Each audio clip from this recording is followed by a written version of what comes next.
Dear oh dear, what a week that was, eh? It's strange, I still keep waking up in the morning, seeing the sunlight edging around the curtains and thinking, what am I going to do today? Quickly followed by the dawning realisation that, oh, bugger, coronavirus. So today I turned straight to Jeremy Clarkson's column in the Sunday Times, thinking, well, at least he'll put a smile on my face. Nope, not today. Even the indefatigable Clarkson thinks it's game over. I'm not so sure. I mean, they say that an English public school education prepares you for a stint in prison, and that's how I'm looking at it. For those people who are over 70 or who, like me, have spent at least 30 years pretending to be a chimney and whose lungs are therefore not what you would call in their prime, this is a 2 to 3 year sentence. If there's a vaccine or a reliable, quick and cheap diagnostic test, we'll all get paroled early. And as I start my sentence, I do have a bit of an advantage over Clarkson because as well as the public school education, I'm also the parent of a child with a lifelong illness. Social distancing? We've been at that game for years. And as far as prisons go, I'm really pretty happy with mine. It is not Wakefield by any stretch of the imagination. I've got quite a bit of space in my cell. I can exercise when I want. And as for the inmates, well, whilst Clarkson sees a blubbering mess of humanity fighting over a sheet of blue paper in the household goods aisle at Tesco, I see a rather delightful increase in the small acts of kindness people are showing each other. One of my mother's parish councillors turned up at her door the other day to see if she could help. And how often has that happened in the 45 years Mum has lived there? Exactly.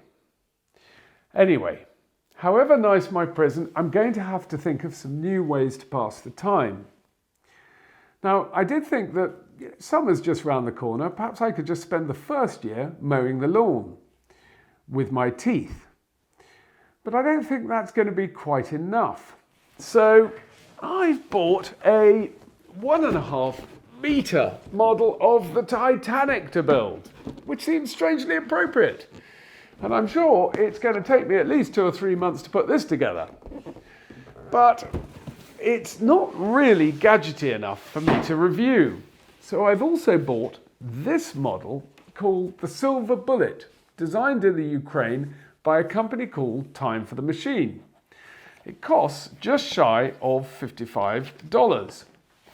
Now, I've made a lot of models before, mainly helicopters which took months to build and only seconds to fly into a barn door. But I've never seen anything quite like this before. It's a model you put together from 3 sheets of beautifully precision-cut steel and a small handful of cogs. I also bought a small toolkit that comes with it.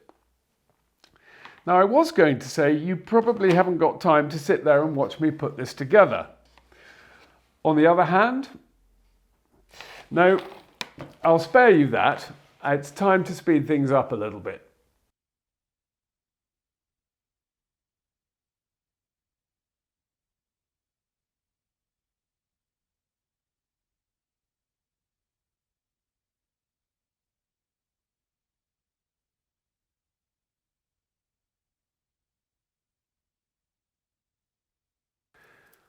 So, look at that. That took me about an afternoon to put together. And unlike one of my helicopters, it's not now going to get destroyed in the next 5 minutes. In fact, I think that's going to look rather nice on a shelf somewhere. There, in fact. There we go. So now, just 2 years, 11 months, 28 days, 4 hours, 10 minutes and 35 seconds left of this sentence. I think I might go and buy another one of those things. I love the aeroplane with its spinning propellers. That one costs $120. And the train looks pretty amazing too. That one costs $160. And it looks like it'll take quite a lot longer to put together. If you know anyone else who perhaps has some time on their hands now, do share this with them. Otherwise, I've been Arlo Guthrie. Take care and wash your hands after filling up with petrol.